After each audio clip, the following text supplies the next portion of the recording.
Uy, no inicia nunca ahora. Buenas, bienvenidos a este vídeo de unplandivino.net. Por así decir, vamos a seguir con el taller de vinculación y comunicación con espíritus, esa ley, esa verdad en torno a eso. Y con Clau, y seguimos por donde lo dejamos. ¿Qué tal, Clau? ¿Has preparado ya cosas que te vas un par de días a hacer algo por ahí?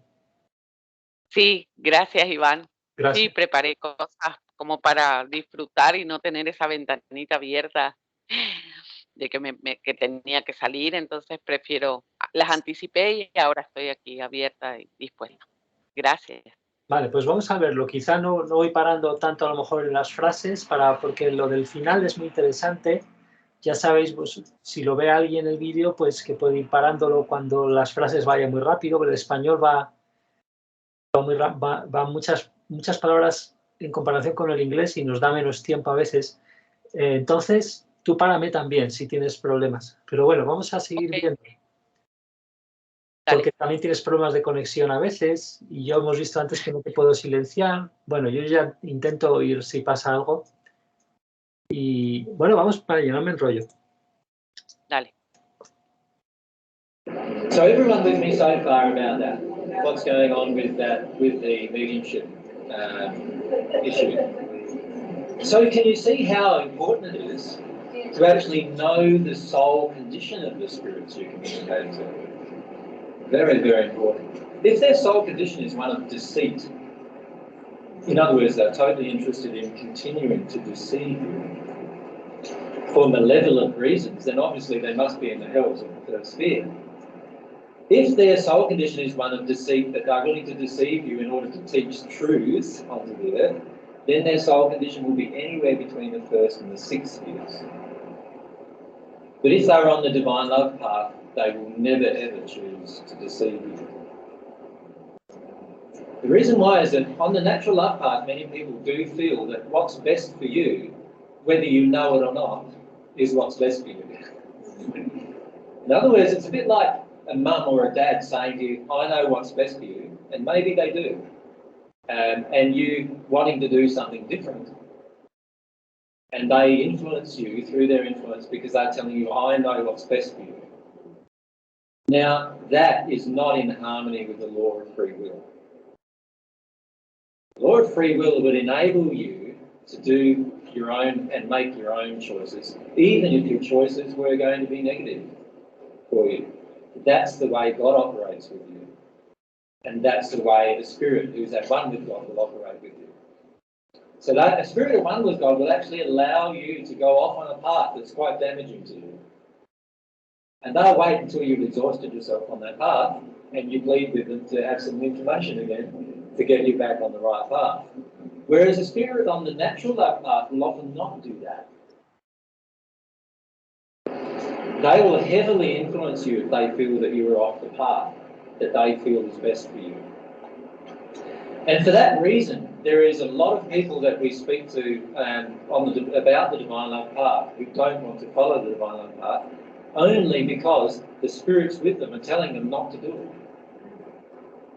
And the spirit influence is so great and powerful, and their own emotional condition is so doubtful, that they're easily influenced into not following a path that could lead to their eternal benefit.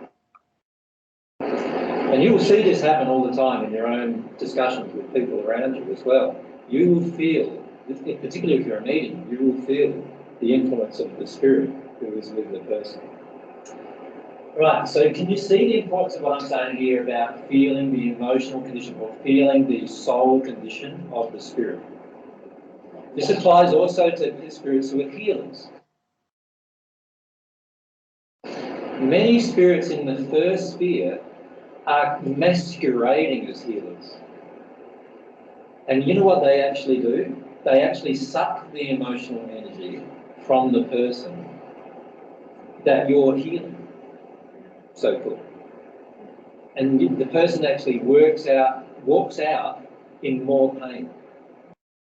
Have any of you had that experience where you've actually gone to a healer, so-called healer, and actually walked out in more physical pain than when you began?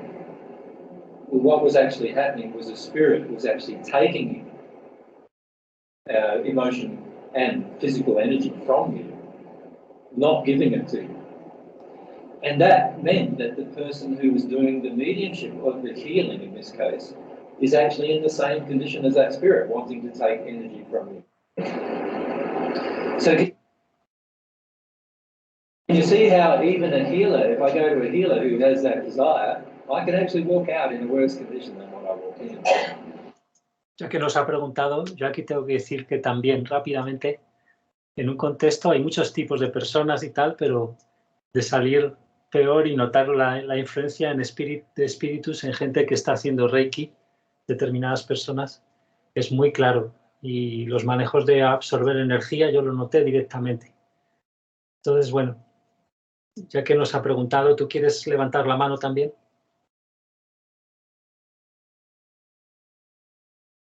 No, me súper ilustra lo que decís, sí, totalmente. Ahora que lo decís, es como que yo recién lo conecto y comprendo, incluso sin hacer Reiki, por ejemplo, un amigo de mi hija me contaba que no hacía masajes porque que él hace masajes nada más descontracturantes porque terminaba sumamente agotado y cargadísimo, me dice, me hace muy mal. Bueno, encima era su padre con el que había experimentado, entonces había recibido esa descarga y realmente no la disfrutó. Le estaban chupando energía tanto a su paciente como a él. Vale. Claro, y entonces no lo disfrutó nada. Vamos que es así, tal cual. O sea, yo lo experimenté con gente, lo que pasa es que es gente bastante poseída, entre comillas, que no será a lo mejor lo normal, que estará más disimulado en mucho Reiki, no será tan tremendo los espíritus, pero estos eran de primera esfera, segurísimo, y las personas se notaban mucho y el dolor fue instantáneo, además, de la extracción de... Pero bueno, y no era de dolor de que conectas con más cosas. No era eso. Entonces, bueno, ya lo hablaríamos más si hay que eso, pero bueno, ya que he levantado la mano y que cada cual busque ahí como te ha pasado a ti ahora, que genial, ¿no? Que has conectado. Sí. Así que bueno, vamos a seguir, que no queremos, esto es muy excepcional, no lo interrumpimos nunca, pero esto era tan fuerte que... No, pero es oportuno, está muy bien, y aparte ahí uno identifica la situación. Eso es lo que estaba pasando en ese momento. Sí. Muy bien, vale. So that's an important thing to bear in mind. So, what are some of the, how does it actually work? How does this healing and communication actually work? We'll talk about the science of it first, and then we'll talk about the emotions of it, because that's the important thing. You are a half of the soul with a spirit form and a material form. Spirits in the spirit world are a half of the soul with a spirit form. So female spirit, half of the soul is connected to a female form. Okay, so this is what we are. We are the soul, and these are just the tools that the soul uses to experience the different dimensional spaces of the universe. So, the soul with a spirit form can experience any dimensional space from the first sphere to what I'm calling the 21st sphere.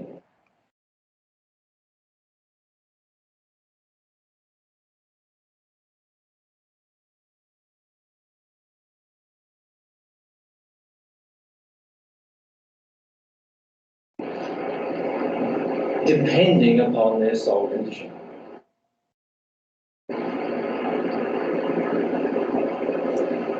So they could be in a very great variety of conditions. Here is you on Earth, and you, by the way, can actually be in any of those conditions too, as a half of the soul. So you can actually be from a first sphere condition anywhere to a 21st sphere condition.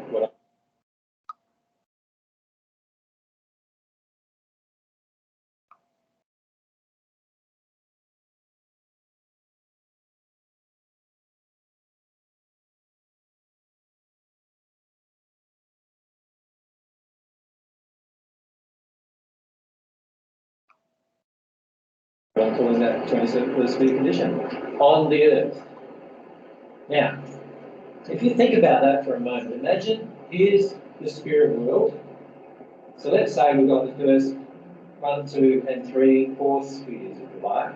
Here's you on earth. So here's your person, of course, connected with the spirit body and your soul. So it's the soul that you're talking about.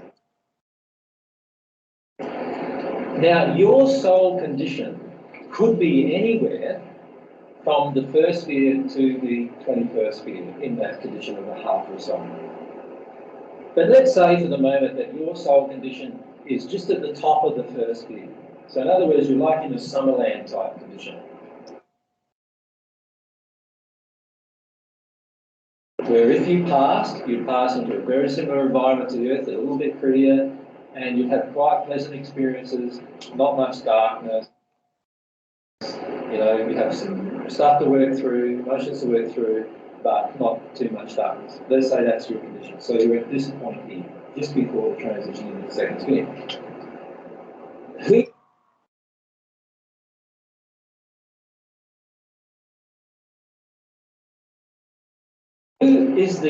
Who is going to be the easiest spirit for you to connect with? A spirit who's actually in Summerland. Does that make sense? Because their connection and your connection has the greatest, what I would call, rapport. In other words, your two conditions are matching each other so well that you have the greatest rapport with them. Now, if they also have the same religious belief as you, and they also have the same scientific beliefs as you, and they also have very similar emotional condition to you, now we're talking like really, really, really strong attraction. And let's say that when on Earth you'd had a miscarriage or two, and you're a woman on Earth with a miscarriage or two, now a woman in the spirit world who's had a miscarriage or two would be even more attracted to you. En los dos casos se refiere a aborto espontáneo. Aquí también habría que poner el miscarriage, que se llama en los dos. Que no se confunda, que no está metiendo al otro tampoco. En este caso concreto no está metiendo al otro. No. See that? Because there's common experience. Now, when on the earth, let's say you were a woman and you had 3 husbands, and the first 2 husbands were really damaging to you, but the third one was loving, and this spirit had almost the same experience as that, imagine now how strong the bond will be between the two of you. Can you see what's going on?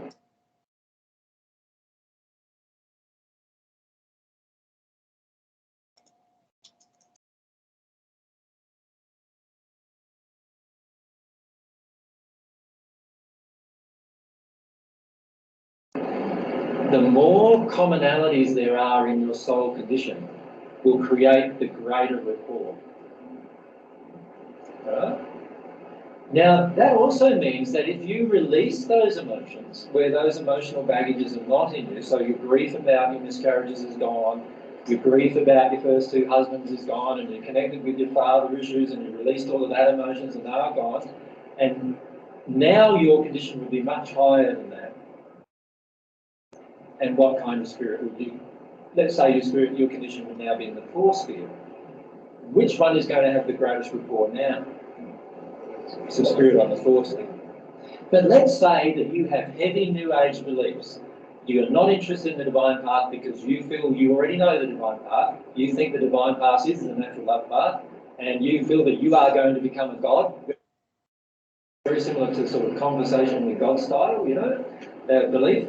And you feel that that you have all of these abilities within yourself. You don't really even believe in God, but you feel that God is the universe, so that you don't believe in a personal God or an entity, but rather you believe God is the universe. Now what kind of spirit in the 4th sphere are you going to connect with? A natural love spirit who's probably had very similar feelings and conditions to yourself in the 4th sphere. You're going to connect to what you'd call a New Age spirit sort of thing, wouldn't you? Right? Who's going to be feeding that information. And if he believes in or she believes in reincarnation, and you believe in reincarnation, can you see that I can believe in reincarnation and still be in the fourth sphere. I can. I can be in a very good condition of love and still believe in beliefs that are not true. Right? I can be in the sixth sphere and believe in it. Buddha is one of those in the sixth sphere who believes it. That's why he believes it, because he doesn't believe in God, a personal God.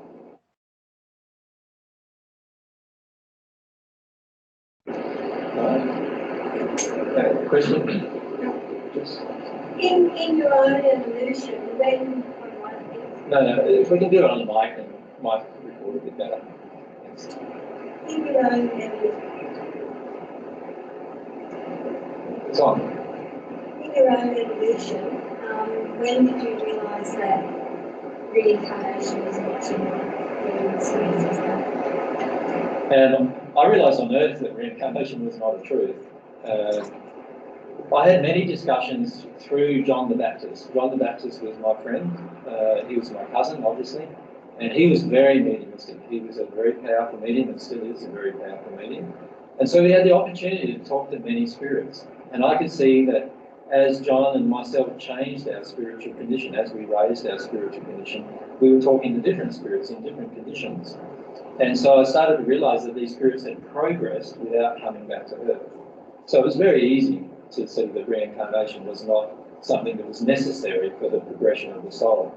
So that all occurred in the first century, before I even passed. And the truth is, all of you who are mediums have total ability to investigate the truth of reincarnation. But you need to know which spirit you're connecting to, and you need to ask them about their own progression. You see, many times a sixth sphere spirit, Padgett had many times a sixth sphere spirit come to him who still believed in reincarnation. And then Padgett said, well, hang on a sec, didn't you progress from the first sphere to the sixth sphere? Oh yeah. Did you have to come to Earth for that? No. So why do you still believe in reincarnation then? Oh, I don't know, actually. I just think it might be true still. Right? And the truth is, it did finish up being true as a teaching, but only when you get to the soul union state.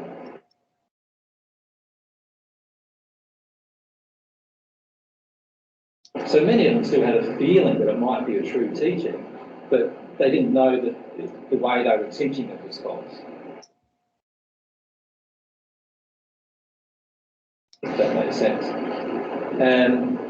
Jen, you had a... So when you're in the spirit world, what level were you aware that it was a possibility, 17, 18? I felt it was a possibility from all of my existence, in the sense of there might be some form. I never discount a belief unless it can be completely discounted emotionally. In other words, if it's not harmonious with love, I never discount a belief.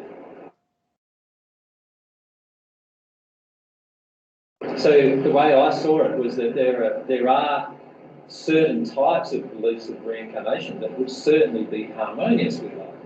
So for that reason, I never discounted those beliefs through my whole existence. Does that make sense?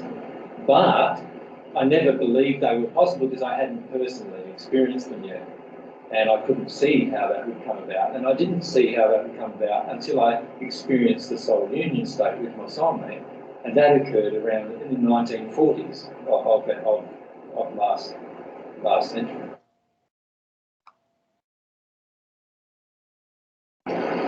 In the spirit world. So there was a large difference between, what I thought might be possible and an experiential truth, which you finish up experiencing. Yeah. So if you ask any of these spirits who are in the sixth sphere who still believe in reincarnation, have you personally experienced reincarnation? Every one of them, if they were speaking the truth, and most of them by that stage would know they would have to speak the truth, would answer, well, no, I have not. So, in fact, any sixth-sphere spirit will speak the truth on that matter and know that they have not personally experienced reincarnation.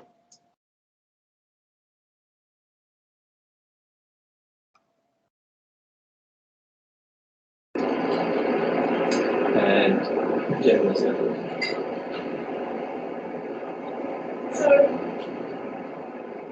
there's overwhelming feeling of gratitude and wanting to dive off from trapped beliefs. In the spirit world, through the spirits, you mean? Yeah. Yeah. Between 6th and 7th. Yeah. The 6th and 7th spheres are very difficult. The 6th sphere is in some ways very difficult for many spirits because they've become so engrossed in their day-to-day life, living this awesome existence where they can create any universe they want basically, but they're still not experiencing God, and they have this feeling start to develop in their soul that I'm still missing something. You know how when you have that nagging feeling sometimes, even in the day, you know? Have any of you had that feeling when you walk out the door in the day, I've left something on?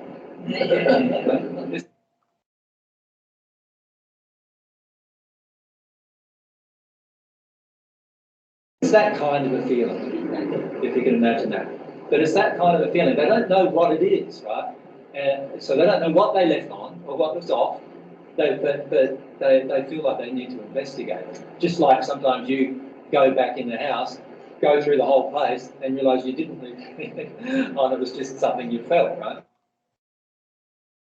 And they have this feeling, so they investigate more, investigate more, investigate more. The problem is they're so used to intellectual investigation that they won't look at an emotional investigation. They don't understand, in fact, that the soul has a whole different way of experiencing truth than the intellect.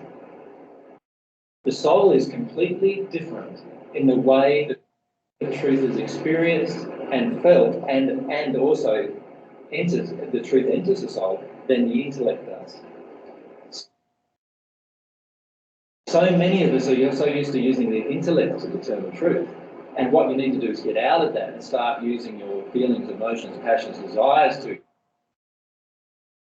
experience truth. When they make that shift, for many of them, their progress is very rapid because they don't have any moral issues to work through. They're all dealt with. They don't have hardly any emotions left because they've been there for thousands of years and they've forgotten all of their emotions now about, you know, the Earth existence and the things that they did wrong then, and all of the law of compensation stuff has been worked through, so they don't have any of those negative experiences. So once they make that switch, they progress quite rapidly. But making that switch can be such a terrible experience because you're going from self-reliance to God-reliance. You're going from being total in personal control of your life to total out of personal control of your life. That's a pretty big shift, isn't it? Even for us on Earth, we realise that shift, right? That's like diving off the cliff, like I talked about a few weeks ago. And for the spirit, it's the same experience. Does that make sense? They often have to go back. And they have to go back generally to the third sphere, and they learn some truths in the third sphere about the soul that they neglected to learn, and then they progress on the soul truths through to the fifth sphere, and then they learn more about the soul truths in the fifth sphere, and then they can progress to the seventh sphere. And then they learn about actually losing the mind as the controlling factor, and the soul becomes the dominant factor. And that process of actually losing your mind completely and going into soul completely is the process of becoming born again.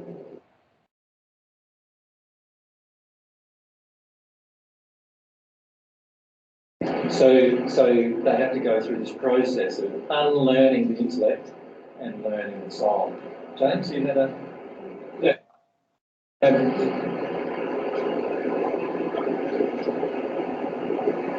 Well, my question is something along the same line, but if the question that came true is that do you then lose identity when you shift from one to the other? No. And this is something that is a very strong fear in many spirits, is that they believe that when you start connecting to God, and there are teachings on earth that... Sí. Una consulta. En el fragmento anterior, en la primera parte, para quienes nos oyen, en la primera parte de estos videos, él dice que va a querer solamente las preguntas que sean, digamos, hechas por espíritus a través de las personas. ¿Estas son esas preguntas? ¿Están preguntando los espíritus ahora? No sé si los participantes están respetando eso mucho. Supongo que lo intentarán, otros no. Ok. Para saber nomás si había una sección aparte o esta era, porque dijo que quería facilitar que ellos preguntaran porque había muchos espíritus, claro. Bien. Sí. No, pero aún no he hecho toda la segunda sesión completa, entonces ahí lo veremos, si no se nos aclara esto, sí. La segunda sesión, o sea, lo que sería el segundo vídeo de este día, sí. Bueno. Vale, ahí lo veremos, pero sí, parece que a lo mejor esta no es tanto de espíritus. Bueno, ya lo veremos. Muy bien. Actually, when you think about it, that teach you that when you connect to God, you lose yourself.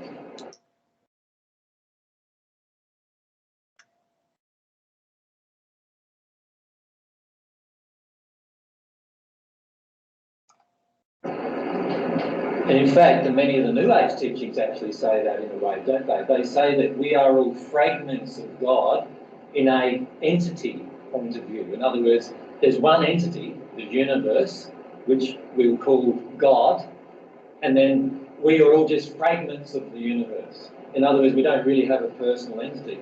And then that gets heightened as they progress towards the sixth sphere, this idea that we don't have a personal identity. Now, that is very much the case of where Buddha is at the moment. He's in this place where he believes he has no personal identity. And he calls that place nirvana. But it's actually a very, very damaging place to live in, because you cannot progress from that place without regaining your identity. So that's one of the things that Buddha will go through at some point in the future. Now, the issue then becomes what actually happens to identity. What happens to identity is you as an entity just continue to expand. You continue, as you receive more and more divine love, you continue to expand not only in your capacity to experience emotion or your capacity to experience an infinite universe, but you also expand as a soul. Physically, as a soul, you expand in your capacity of communication, of experiencing love, and all of these things just continue to expand. And your identity becomes even more firm than it has been before. And you realise the uniqueness of what God created in you. So you're still one of God's children, still being nursed, if you like, by God, developing all the way through, but you have now got these expanded capacities that you never ever realised or even intellectually conceived were possible. So the issue that faces many sixth-sphere spirits, and I know this is a bit of a digression, but it is something that these spirits want to know at the moment, so it is good to mention them.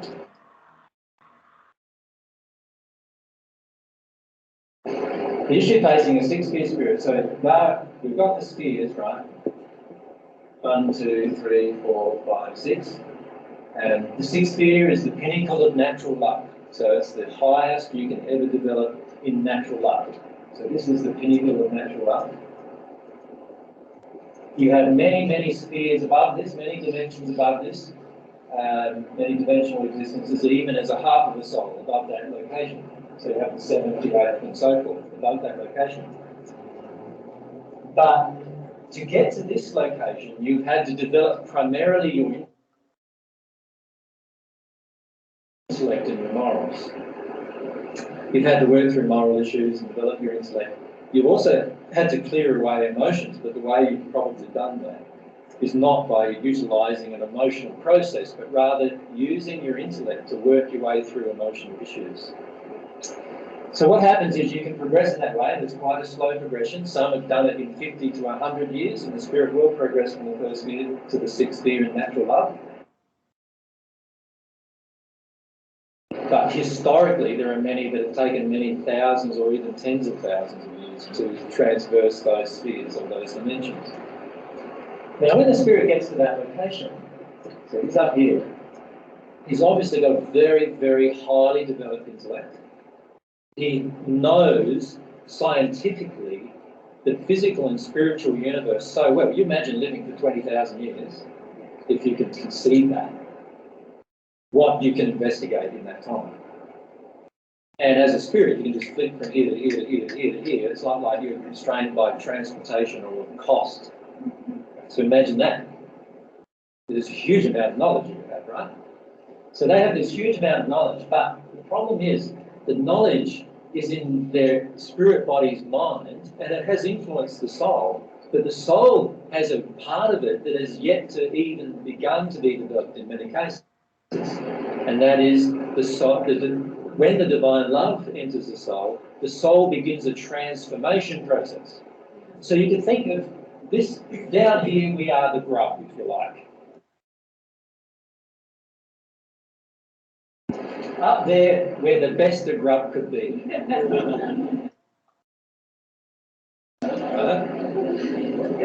So we're super grub. Right? But the transformation into the butterfly is a metamorphosis transformation.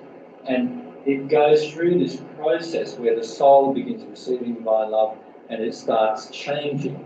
It changes from a human soul. And in fact, the spirit body of the person who's receiving divine love to the point of the seventh sphere changes. It no longer has 7 chakras, for example. So all of this material on earth that talks about having 7 primary chakras, where there's, 192 meridians or something like that, I don't remember exactly that. And all of those things are truths only for a natural love spirit. As soon as the spirit starts receiving divine love, the soul itself goes through a transformation process. And this transformation process happens to you here on earth as you're receiving divine love too. The soul actually goes through a transformation process that affects the spirit bodies. And the spirit body starts having more chakras, and some chakras actually start merging as well. You have more meridians as well, crossing your spirit form. So as those changes occur, right, it looks to another spirit like you're different. You're a different model, if you like. There's a natural love model, and this one over here is a different model. I don't know this model, right? This model seems a bit different to me. And so there are many spirits in the sixth sphere who actually believe God created 2 types of entities who live on earth. One type of entity that can only go to the sixth sphere, and another type of entity that can transcend the sixth sphere into the higher spheres. Now that is not true. And if you think about it from the point of view of love, it makes sense that it's not true, doesn't it? Why would God have 2 people here on earth side by side who He created differently? Is that partial or impartial? If it's partial, then is it harmony with love? Obviously not, right? But many of the spirits don't conceive that because they're just looking at the results. They're looking at that person has that spirit form, 7 chakras, all working really well, right? That person there, they're pretty different. They have different chakras and everything. Not all of them are working great either. Because there might be emotional injuries still in the person who's received divine love, right? So they see them a bit differently.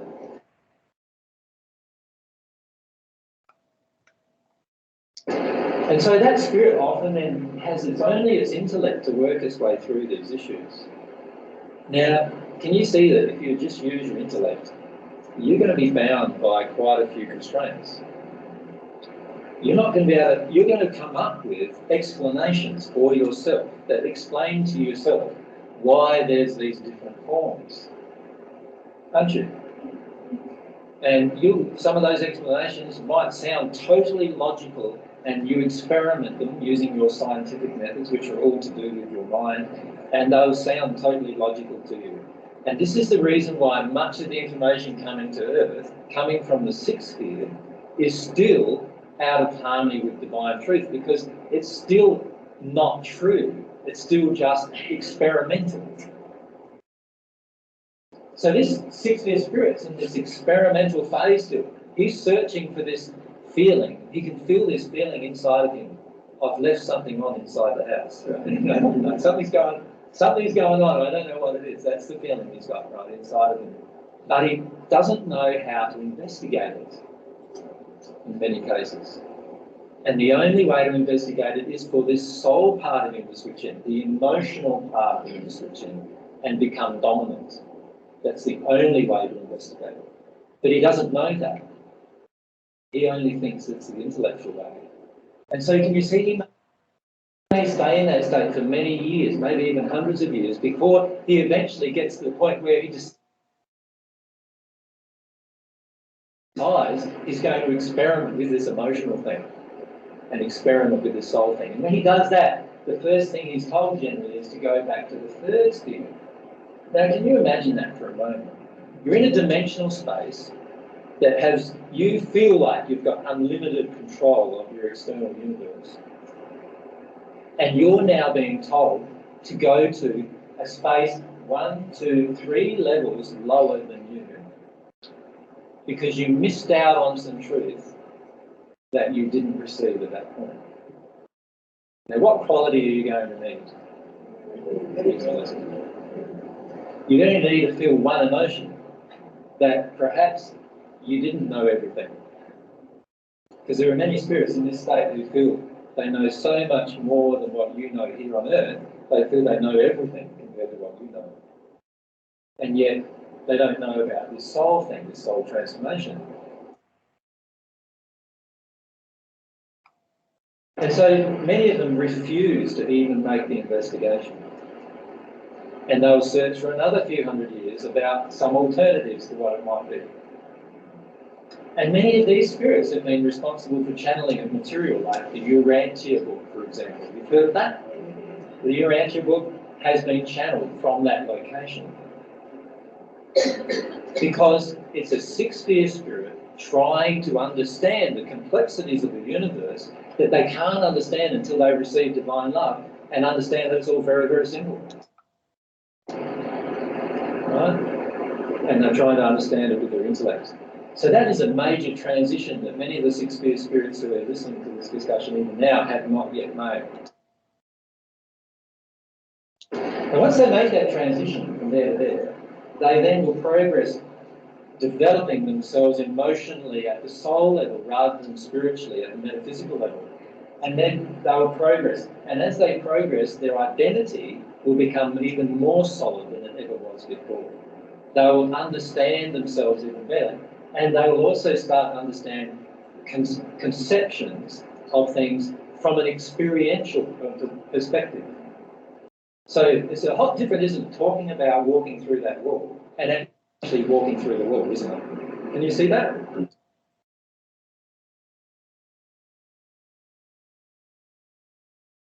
One thing is just talking about it, but you beat your head against it and it never happens. The other thing is actually you do it.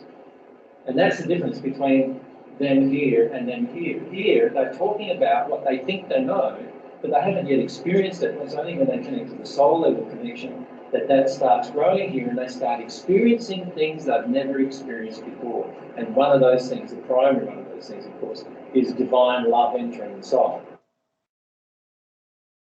Now, as the divine love enters the soul, they start experiencing the effects of that love, transforming their soul and their spirit form.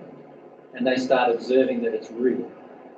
And then they start seeing that, in fact, as a creature, they are being transformed into this divine thing that they thought was a different type of creature altogether. And in fact, in one of the pageant messages, one of the natural love spirits said, I know there are these divine love spirits, but they just fit through the spheres like, I don't know, maybe God doesn't think they're very important. And that's why they're allowed to go through these interstellar boundaries. The truth is that these spirits are developed in love, in divine love, a different type of love than the other spirits are developed in, and that enables them to transcend those boundaries.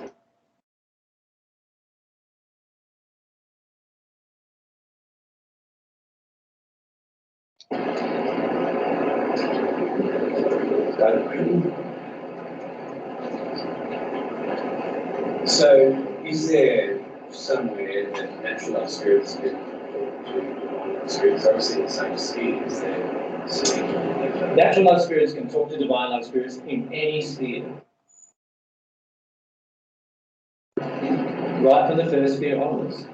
There are divine love spirits who are existing or helping spirits in any one of those locations. The way that it's activated is just by longing for it.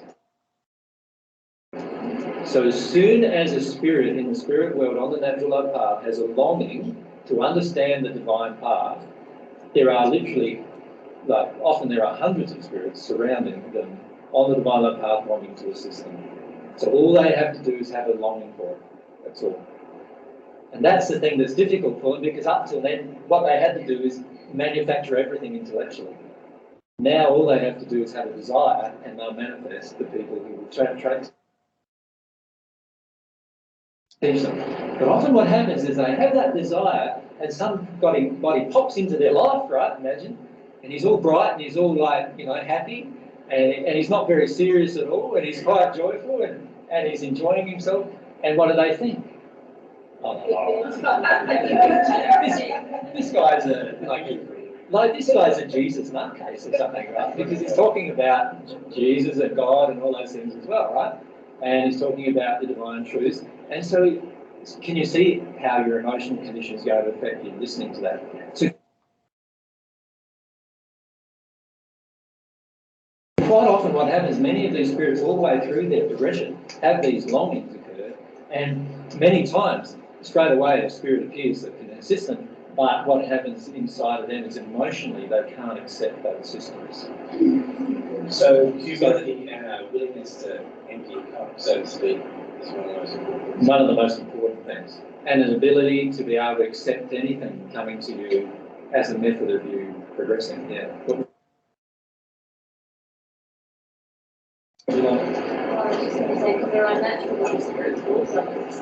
Exactly. There's natural love spirits also rushing to people's assistance, don't forget.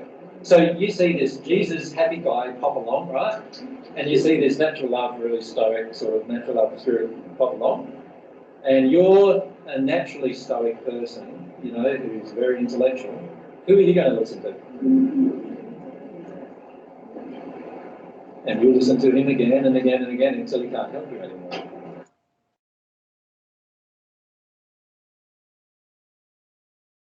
So, as a sixth-sphere spirit, what's the worst thing that could happen if you decide to investigate and go back to the third sphere? Nothing. Because you can always go back to the sixth sphere, because you have the development in natural love to go back to that sphere if you want to. Why are they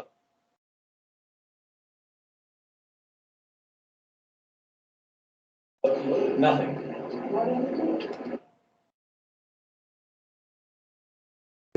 Because there's also a feeling of like lowering yourself in the process.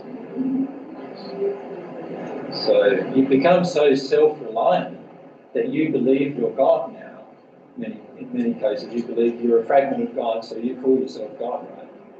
And so you get to that point where you become so self-reliant that you can't conceive that there's something that you must have missed out.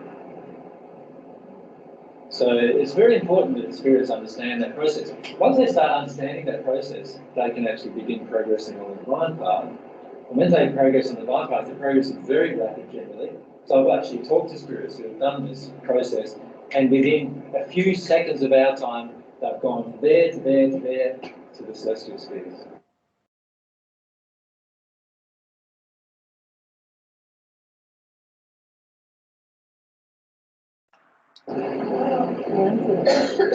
Yeah, Ramtha was one of them. So our time, of course, is not their constraint. So they can assimilate huge amounts of information. They can actually work through huge amounts of emotion in a very short period if the desire is complete.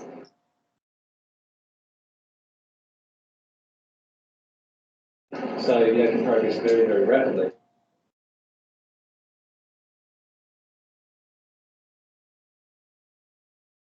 They must be curious, then. Spirits in the sixth sphere must be curious because they're investigating things all the time. They could just be curious enough to try a different path. Yeah, that question is motivated by your emotion.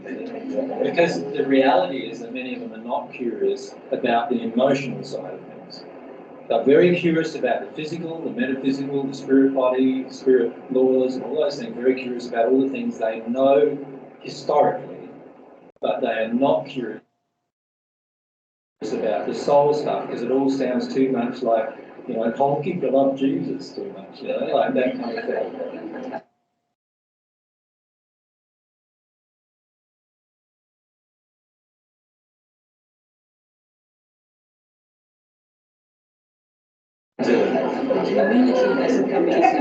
Do you get what I mean, mate? You know, honestly, the biggest issue all of you are facing when it comes to coming to these sessions and telling your friends about it is what? The Jesus issue, isn't it? Really? Well, it's the same for all of these spirits too, by the way. Like, they all have the same issue. Like, and particularly if they're on the natural love path, following maybe Buddha or some other really wise teacher on earth who was living on earth, they're following that person. That occurs when they pass the spirit world, so they feel like they're still following that person. And then, you know, what has Christianity done to them on earth? Most of the time murdered them. Many, like historically, what were the Crusades and all of those guys? All of them were the murder of the so-called pagans, right? Now, that's their concept for many of them of Christianity. Sorry? Sorry. I think that just meditating. So, Ese comentario no aparece. the important thing to understand for them is it's just very, very difficult for them to face a lot of those questions. Karen? Just wait for the mic, please. One God, six spirits, natural spirits, wonder what happened to all the bodies that disappeared and then came back. Yeah, they all became honk if you love Jesus people. What do you feel on earth when you feel a friend of yours becomes a born-again Christian? What do you feel? And it's the same feeling for them. You see? Can you see that? It's the same feeling. You think they're going nuts, right? And many times that's the feeling that these same spirits have. They've gone nuts. They've gone, wow, you know, look at them now. They're like jumping around all the time, laughing about everything. We're very serious. We like being serious, and they're very, you know. And so can you see straight away that there's a very different personality being shown, and because of the feeling inside the spirit who's in the sixth sphere, there's a lot of judgment about that. And so they don't want to go on the path ground.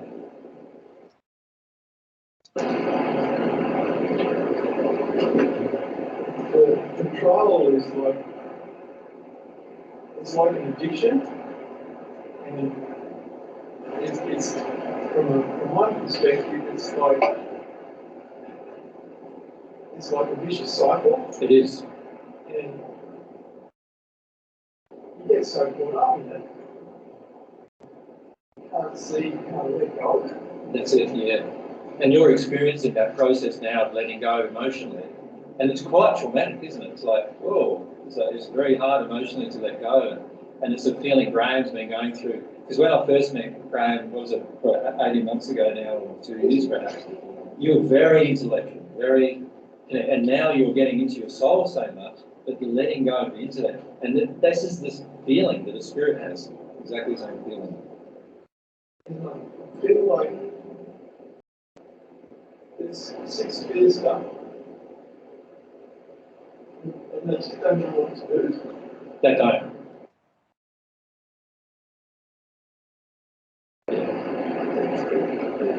They can't see outside the control. Exactly. It's like you can't see it at all. Yeah. When you've become so self-reliant, you are now controlling your entire existence. So if you imagine in the sixth sphere, you're in the sixth sphere, you can control absolutely every single thing surrounding you. Through your law of attraction, it's very powerful.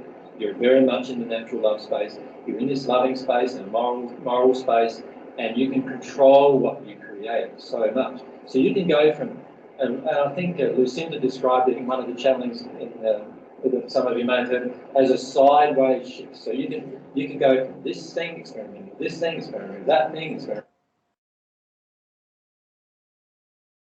this thing, that thing, and this thing, and that thing. Thinking that you're progressing, but in reality all you're doing is doing the same thing over again with a different subject. So what can they do?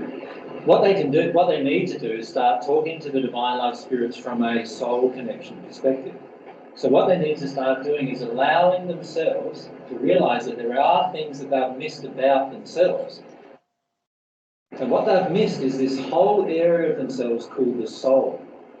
Not their mind, it's to do with their emotions, their passions and desires. And it's actually about connecting that with God and understanding that God is actually an entity. And I know for many six-sphere spirits that blows their minds. And if you think about it for yourselves, when I talk about God being an entity, many of you feel like, how does that work?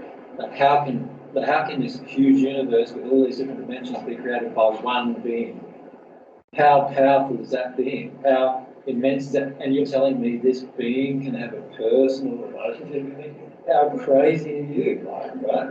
Now, for a spirit, what they need to do is allow themselves to understand that one thing. That in the sixth sphere, they need to come to understand that God is a being with whom they can have a personal soul-to-soul connection, not an intellectual connection anymore, a soul-to-soul connection, which means developing their soul, developing themselves emotionally with a passion and desire for God. And all they need to do to experiment with it is to actually have the longing, to feel the longing in their soul, and the divine love, because of their condition, will begin to flow into their soul. And in that process, they will be drawing back to the third sphere to investigate all of these soul truths that they missed out on because they weren't interested in them at the time.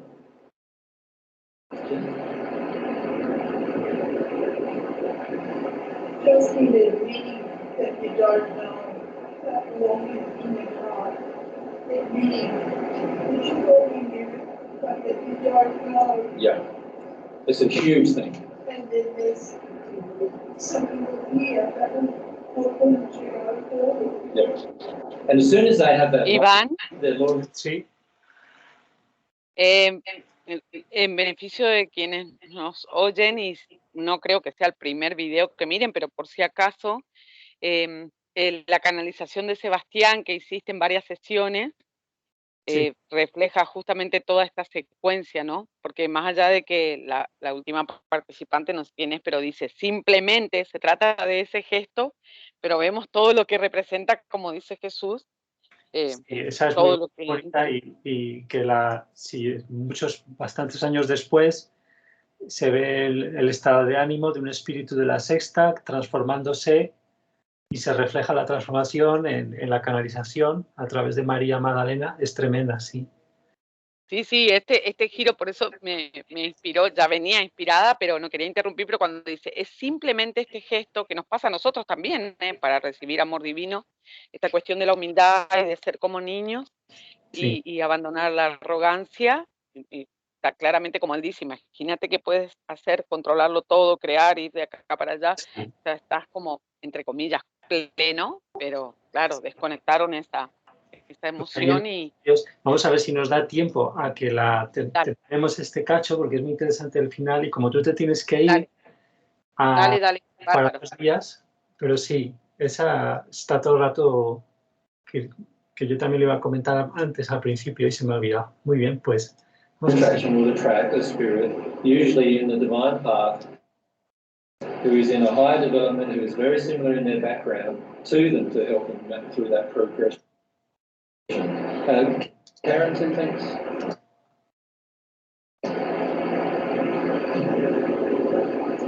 What was it on topic? But when I was talking to somebody this morning, and that's my opinion, he said to me that God is a separate entity that is infinite, and when the rest of us are first, I didn't know how to answer it. Yeah.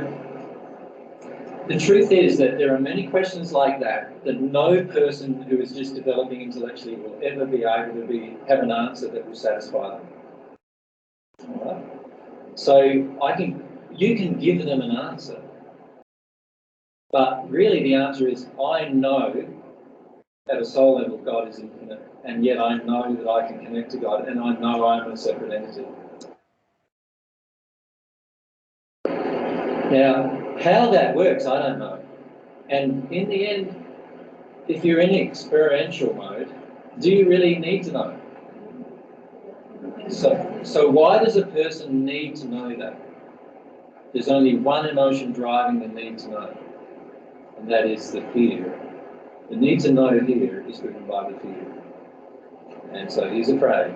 He's afraid of letting go of the belief and actually taking on a new belief, and the new belief not satisfying him. He would rather hold on to the old belief and keep that because it feels more satisfying to his intellect. So, my answer to those kind of questions are, until you open your soul, you will not be able to understand any of those kind of answers to these questions that you're asking intellectually. And by the way, that applies to all the 6 sphere spirits who are listening here too. Until they actually open their soul and actually experience it personally, they will not know the answer. And that's the beauty of the divine love path, and that's why I said in the 1st century, if you seek first the kingdom, or what I actually said was, if you seek first God's love, all these other things will be added to you. You see, it's only, and when I said all these other things, I didn't mean like physical things, or I meant everything. I meant all the knowledge of the universe is added to you as you receive divine love. Because there is so much knowledge in the universe that transcends the 6th sphere. That is much, much greater than the 6th sphere. Right? And if you are constrained by your intellect trying to understand, you will never, ever understand that knowledge. It's only when the soul perceptions, what I've called traditionally the soul perceptions, open up. And the soul perceptions includes your desires, your passions, your emotions, your intentions, all those things include. Once those soul perceptions open up by the divine love entering you, then you're able to understand and begin to conceive what God is. Only then. Yeah.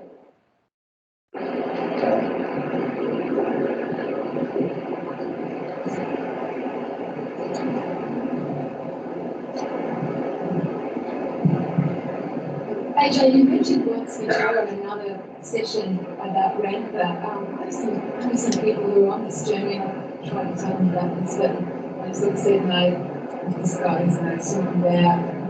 And I mentioned that you had said before that Ramtha's come to the divine love path. Can you just expand on that for a moment? Why they're still thinking that nothing's changed, and they've still got the same beliefs and still going to be stuck. Well, Ramtha's primary channel on earth was JZ9, the lady who appeared in the Down the Rabbit Hole movie, and I think The Secret, perhaps she was in it. I can't remember. Yeah, she was in The Secret, yeah. And now she was challenging Ramtha, and Ramtha was on the natural love path. Ramtha obviously he's been in the spirit world for tens of thousands of years. I think about 45,000 years. And so he was obviously on the natural love path for a long time. And he began focusing a lot of his intention on the earth. He had a deep desire to help people on earth. So what he did was he searched for a channel that he could use. And what he did is he found a channel, JZ9, who he could use, and he overcloaked her in such a manner that you could see when he enters her and when he exits. So she started channeling all this truth that Ramtha had from the 6th sphere. And as a process, she obviously becomes very, very linked with the spirit who is guiding her, right? Very, very linked.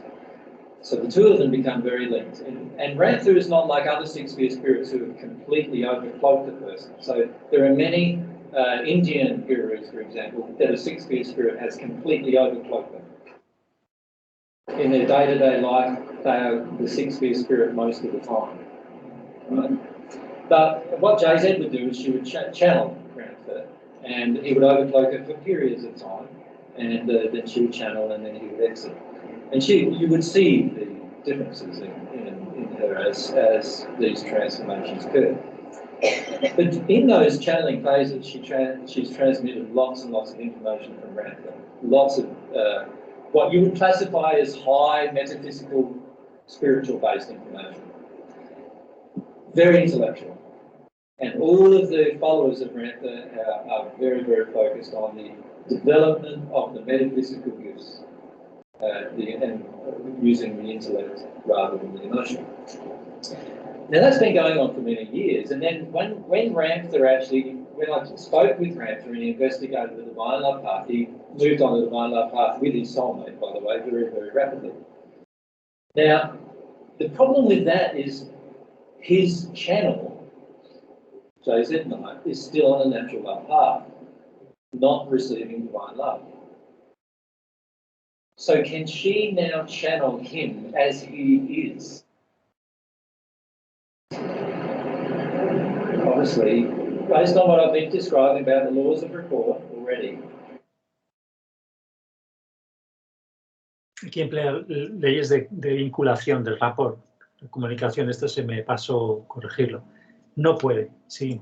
She can't. So what's happened is that Ramtha began trying to channel to her more emotional material over a period of nearly 1 year.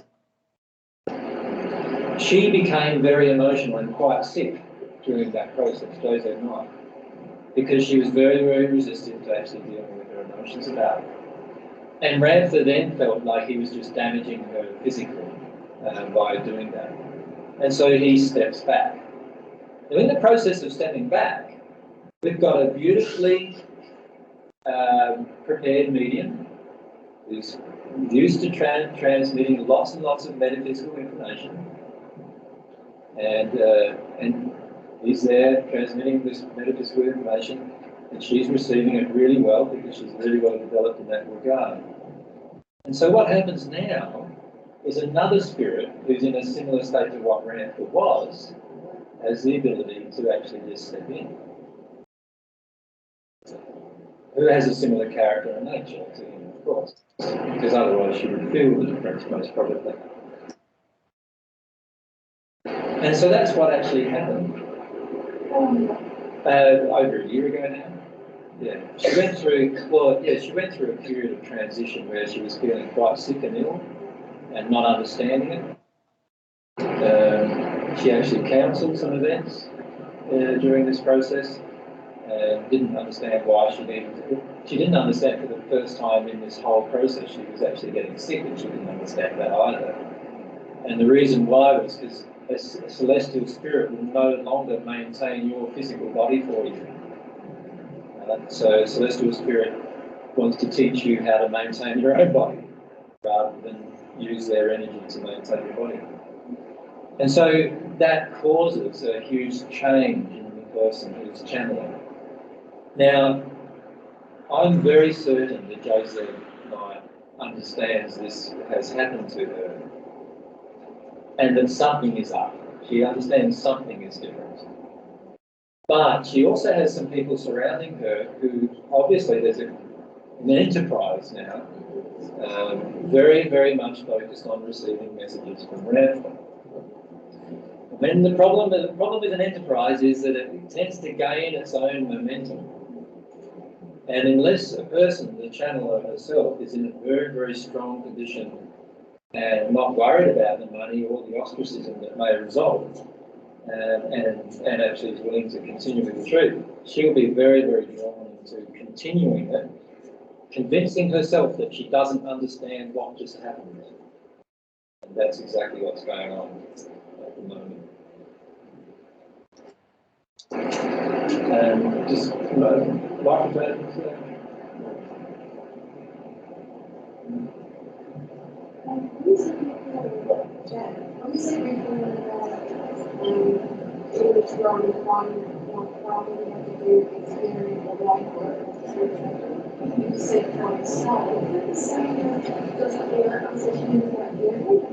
Yeah, that's from the emotions. It has to be an emotional thing. It can't be an intellectual thing.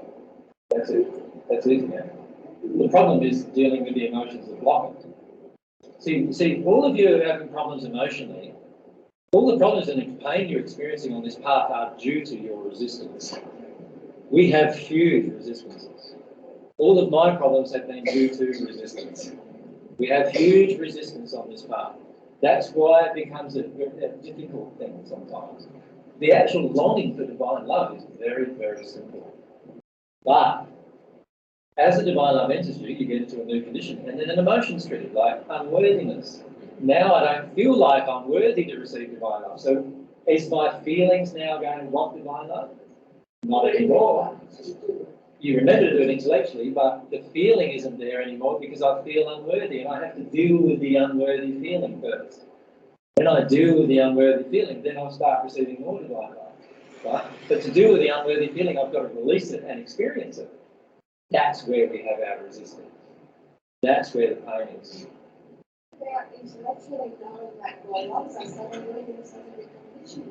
No, you can't do that. No. That's what a six-sphere spirit would choose to do. They'll say, yes, of course you've got love for you. Of course you know, and they'll tell you all these lovely things. But unless you personally feel it inside of you, you will not believe it. So I can tell you I love you, but you won't believe it until you feel it inside of you. And you could have lots and lots of blocks to feeling that inside of you. And it's the release of the blockages that creates the pain and the suffering. It's the error going out that is painful, not the love coming in. You follow me? And that applies to these spirits on these paths, all of the spirits in the spirit world too. It's the error going out that's the painful operation. The love coming in is a beautiful experience. The error going out is a very traumatic experience. That's why error is so damaging. If we could get rid of all the error, we'd just have these beautiful experiences experiencing divine love. But that's what's going on for us here on Earth. All right, now getting back to our discussion then. Can you see what's happening for these spirits? Can you see now, we're talking about the laws of rapport and communication. Can you see, as this spirit changes its own soul condition and its own belief structure, can you see it's going to automatically feel attracted to different people on Earth? Right? Because of its changes in belief structure and soul condition and so forth. So the spirit in the first sphere, in his beginning of his progress, if he has an anger with women emotion, he's going to be attracted to two types of people most probably. He's going to be attracted to a man who is angry with women, or he'll be attracted to a woman who he can be angry with. Right? And he'll work through that emotion slowly. If he's on the natural love path, it might take him 10 years. Might take him a lot longer, by the way. Might take him 10 years, and then he gets to his back, I'm not angry with women anymore. Oh, I just want to help this woman that I've been hassling for the last 10 years, right?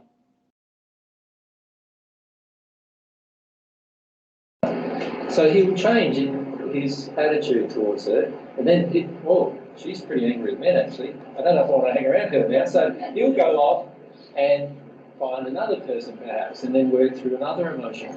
And eventually he'll come to the spirit world and stay in the spirit world and work through emotions through the interactions with other spirit beings.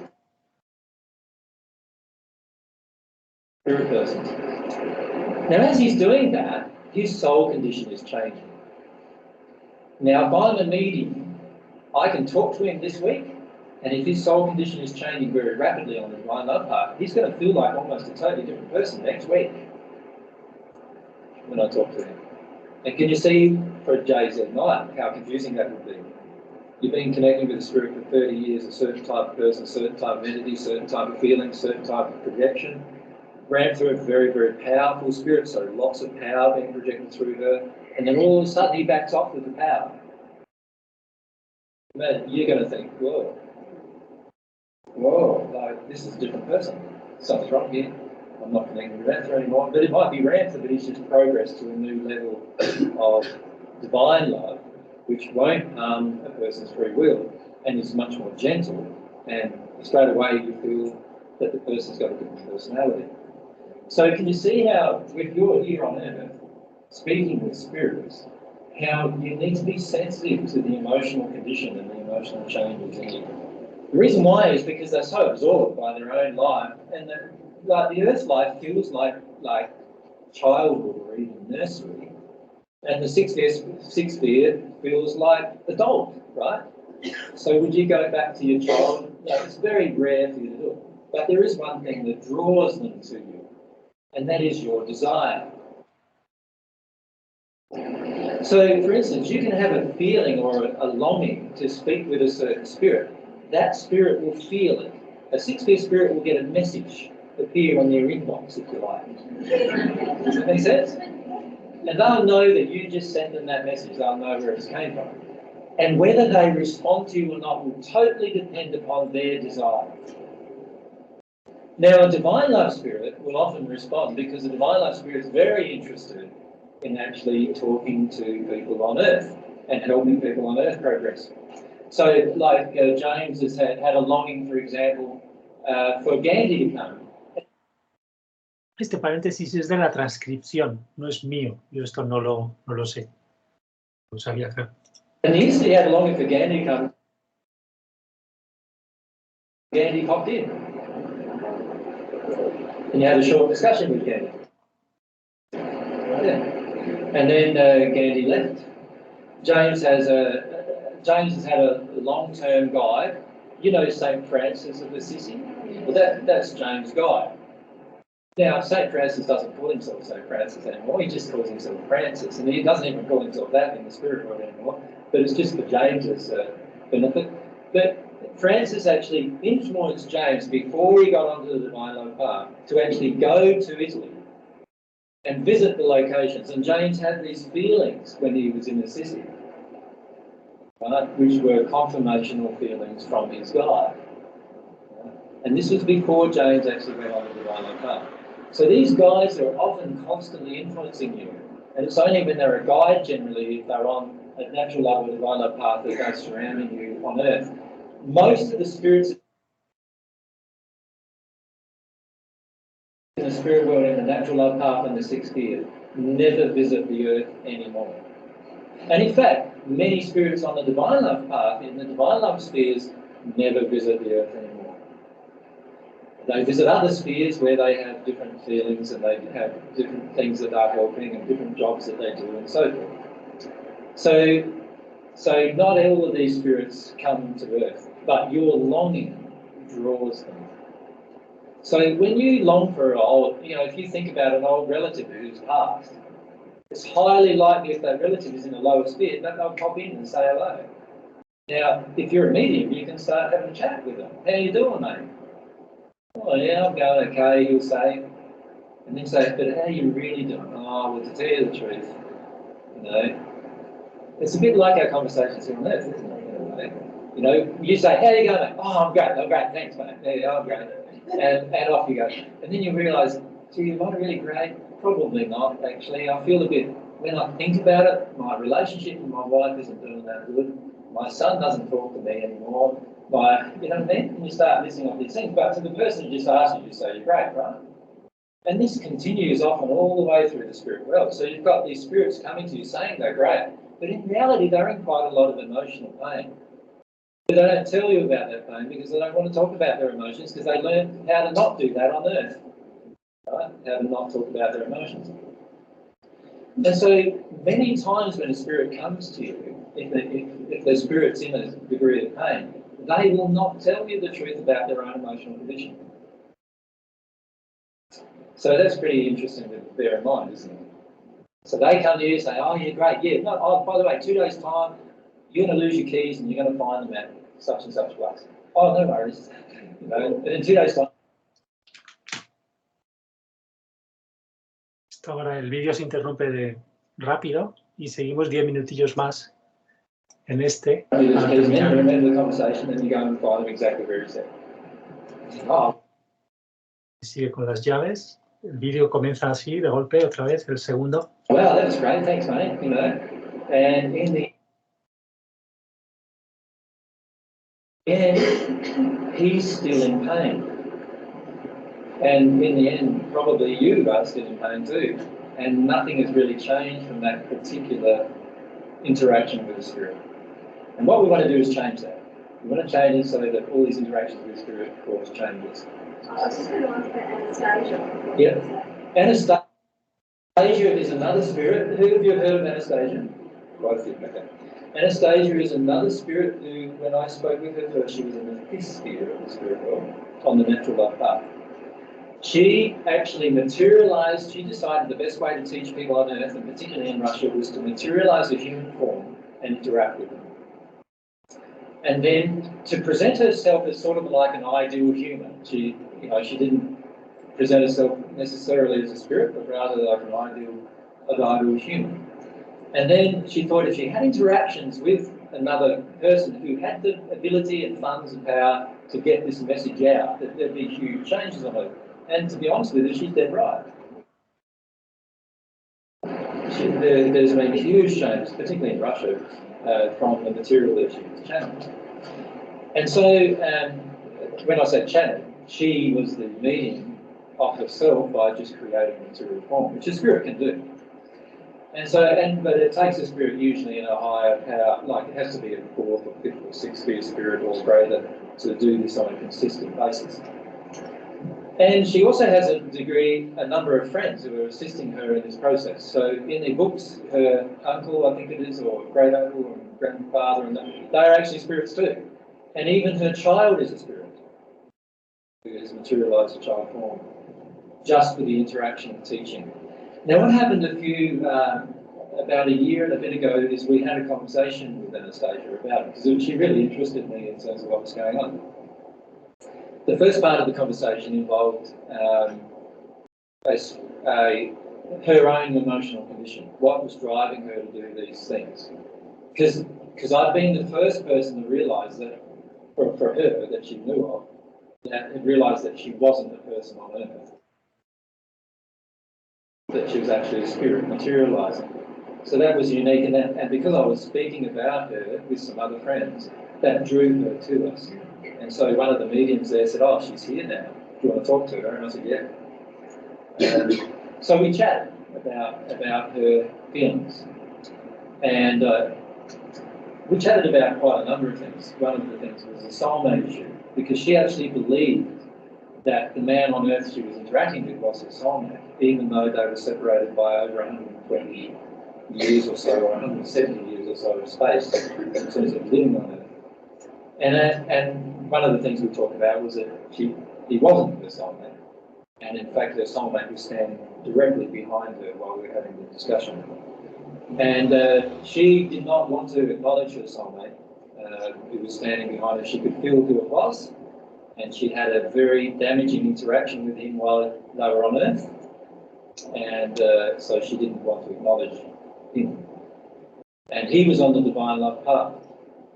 So what happened firstly is she finished up over a period of 3 days. She came back each day, and we had conversations, and eventually she caught up with her soulmate, and they were together on the 3rd day when they came back to talk. During this time, she'd got onto the divine path, was in the 7th sphere of the spirit world, and that was the last time I had a conversation with her, which was around about 18 months ago. So she's certainly on the divine path, and most probably, I would say now, a celestial spirit, and progressing pretty well. She faces the same issue. Now, a few months ago, I was led to one of the people who she feels I could connect with. And we actually sent him some material about the divine love path, which he hasn't responded to at this point. So we'll see what happens. I have a strong feeling he will respond when he allows himself to get through his emotions about what we sent him. And once that occurs, then I'll be able to hook up with the people on Earth who are linked to that movement. But at the moment, Anastasia is going through this process, or she was at the time that I discussed with her last, going through this process of what to do about this materialisation process. Because she wanted to continue teaching truth on Earth, but she realised that this process wasn't harmonious with God's desires at this point in time. And so she worked through, or was working through those issues the last time we conversed. So she wouldn't actually be now. Sorry? She wouldn't make Earth now. And she was never on Earth, really. She just materialised a form to interact with people whenever they appeared. So she was constantly in this transition between the fifth sphere and Earth. materializing form to interact with people on Earth, as were the other spirits involved in the story.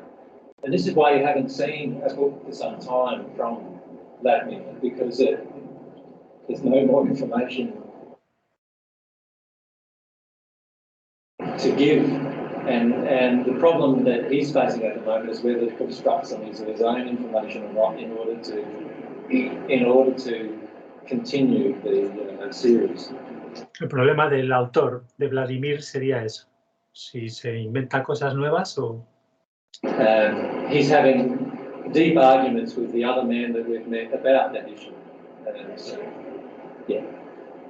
So the interaction of those two people at the moment, and that's why when you were there at his presentation, and you could feel his doubts about the communication about Vladimir.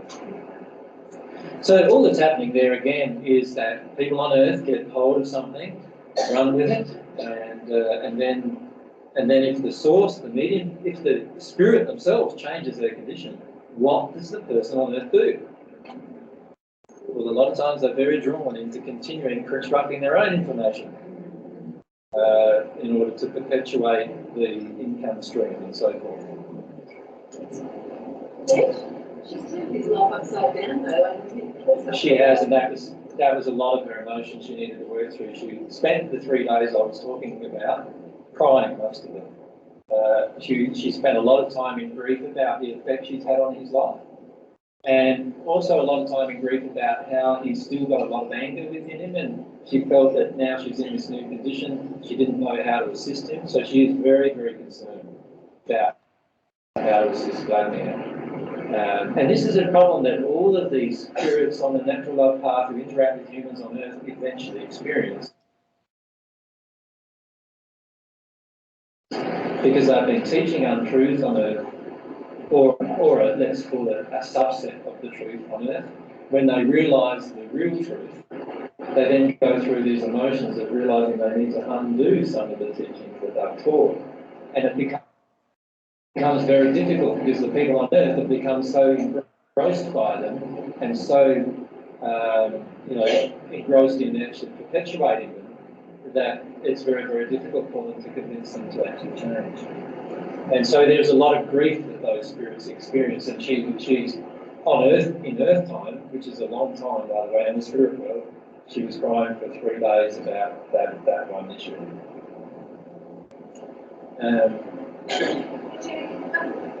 Just about to finish actually, so this is probably the last question.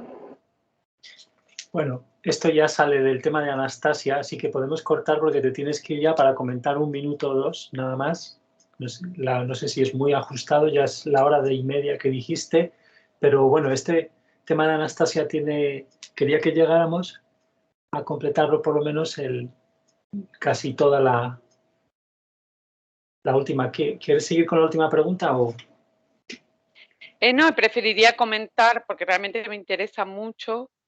Por ahí percibía como una constante con la primera parte que grabamos y esta, la importancia, en este caso haciendo énfasis en el rapport, que es un concepto que aprendí en el mundo del coach también, establecer como esa empatía, digamos, incluso se usa un rapport físico en el mundo del coach, como que si la persona está sentada de una forma, Sí. pero sabemos que eso es todo una falacia, bueno, haces eso como para conectar, después recordé de dónde venía, porque me resultaba familiar.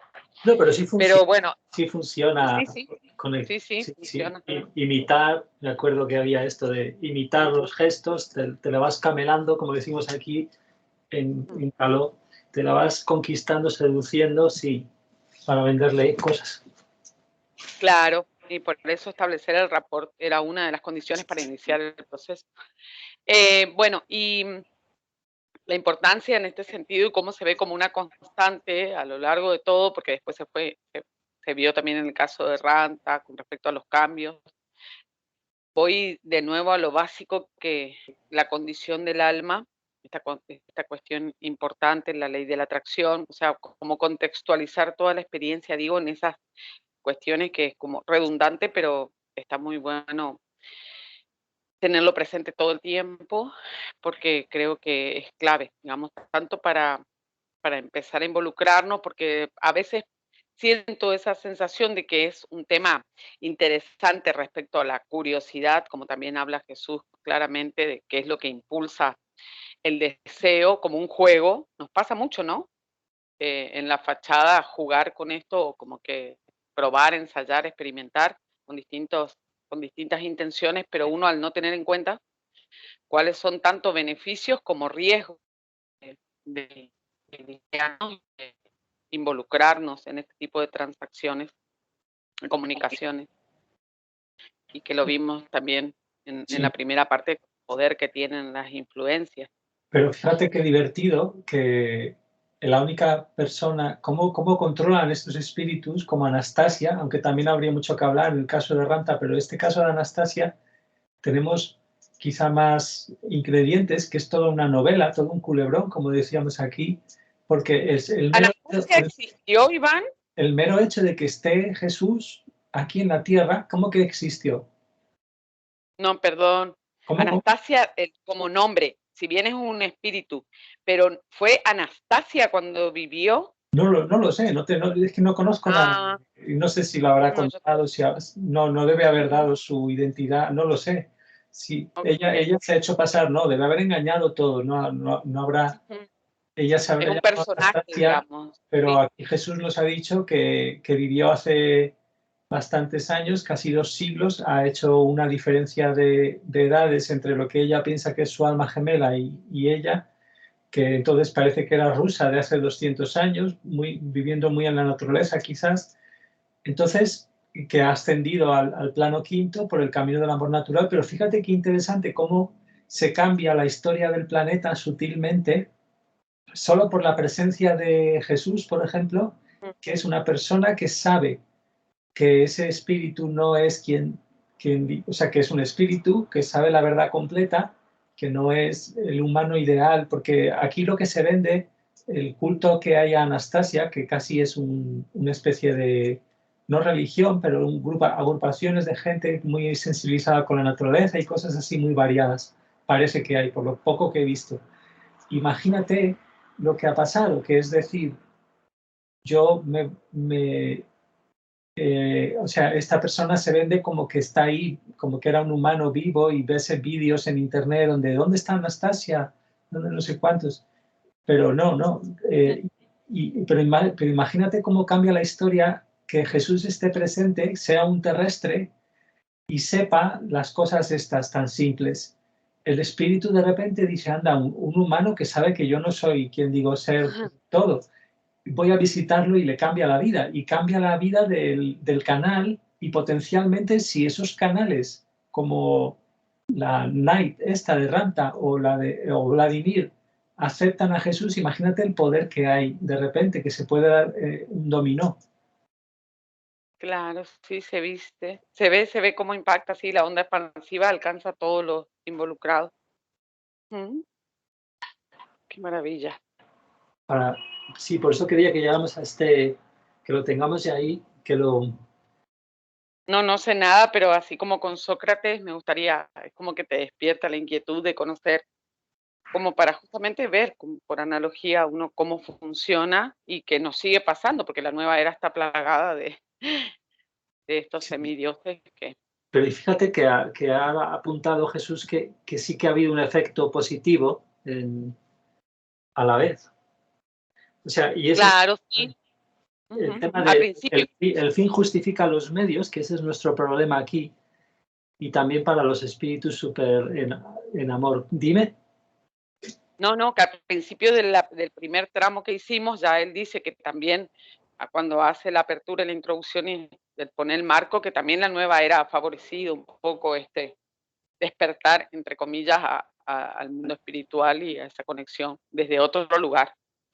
Pero claro, sí, los que estamos en una condición baja, justamente haremos rapport con quienes están en ese lugar, como para tomar conciencia de esto, ¿no? De nuestra condición. De nuestra condición y de lo que nos permite y desear desde el corazón poder progresar, sí. Sí. Pues fíjate eso de tanto los que tienen buenas intenciones como los que tienen malas, les pierde el hecho de que un fin justifica los medios, ¿no? Claro, y tiene que ver con nuestras heridas. Veía bastante a mí me sirvió mucho, comprender en los creo que eran los beneficios de nuestra relación con Dios o Sí, comunicación con Dios, en el que habla de las heridas ancestrales que tenemos, y ahí comprendí mucho de nuestro comportamiento, a lo que respondemos de esa primera herida de rebelión y autosuficiencia que siguen regulando toda nuestra actitud, digamos, nuestro comportamiento. mm, Y y me sirvió entender mucho en ese sentido, digo, para enmarcar, para ver panorámicamente lo que está sucediendo. Y en este mundo también, claramente, se reflejan de nuevo, por lo que va contando, quienes sí, tengan esas heridas y no las quieran sentir, las llevan a lo largo de todo su camino, sí, sí. aún en nuestra especie. La repercusión de eso, que es la diferencia con ser armónico al amor divino o solo al amor natural. Oye, Exactamente. son y 38, que tienes ahí Bueno, algo un fue. problema de horario. Y me voy a tomar colectivo, en realidad, porque los tiempos acá depende del transporte público. O Así sea que sí, que sí, sí tienes que salir, ¿verdad? sí, Vale, sí, me pues voy. despidámonos, gracias, despidámonos del amado público. Bueno, muchas gracias. Disfruto Y, mucho. Gracias, Iván. Y a gracias. quienes, a todos los espíritus que están con nosotros. Sí, Gracias. escuchad bien, que está ahí, que Jesús os ve todo, aunque no es Dios. ¿Qué hace? Bueno, no es una amenaza. Hasta ahora, hasta luego.